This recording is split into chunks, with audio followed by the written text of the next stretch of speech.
Bonjour, je m'appelle Aminata Dior, je suis la fondatrice et la directrice générale de Cetalma, le média spécialisé dans le domaine de la beauté et des cosmétiques en Afrique. L'année dernière, nous avions publié le premier rapport sur le marché de la beauté et des cosmétiques en Afrique francophone. Cette année, nous revenons avec un deuxième rapport qui détaille les grands moments du marché en 2021 avec les tendances, des chiffres, les opportunités du marché, des interviews exclusives avec des marques africaines au parcours exceptionnel, avec des marques internationales, avec des experts, avec des universitaires, avec des acteurs de la beauté qui font le pont entre l'Afrique et l'Occident. Dans ces interviews, ces acteurs donnent des informations qualitatives et quantitatives qui permettent de comprendre le marché, de connaître les opportunités et de prendre des décisions. L'autre grande nouvelle de ce rapport, c'est que nous avons collaboré avec une agence de tendance beauté spécialisée sur le marché asiatique pour faire une étude comparative non scolaire entre les marchés Asie et l'Afrique. Et là, les questions que vous pouvez vous poser, c'est mais qu'est-ce que l'Asie vient faire dans un rapport sur l'Afrique et pourquoi comparer les marchés Asie et Afrique? La réponse est simple. L'Afrique n'a pas à copier un quelconque modèle asiatique.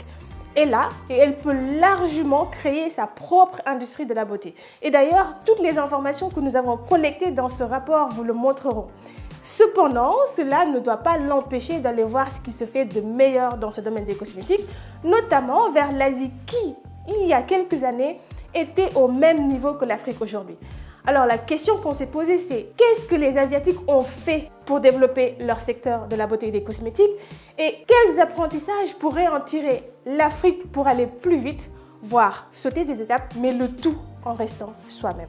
Et je vous laisse découvrir cette partie Asie avec Monia.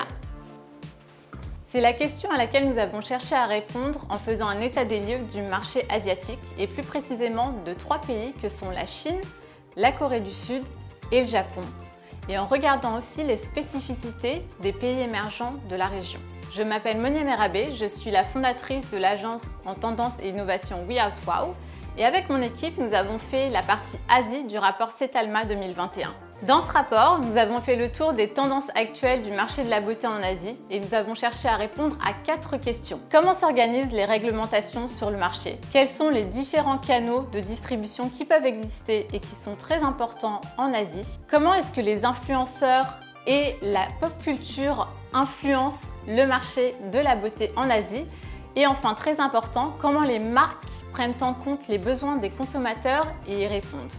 À la fin de cet état des lieux, nous avons rassemblé nos expertises sur l'Asie et l'Afrique pour analyser les clés de réussite du marché asiatique et en tirer des recommandations et des opportunités à saisir pour les acteurs qui veulent se lancer sur le marché africain ou qui ont déjà une présence sur le marché mais qui veulent développer encore plus leur business.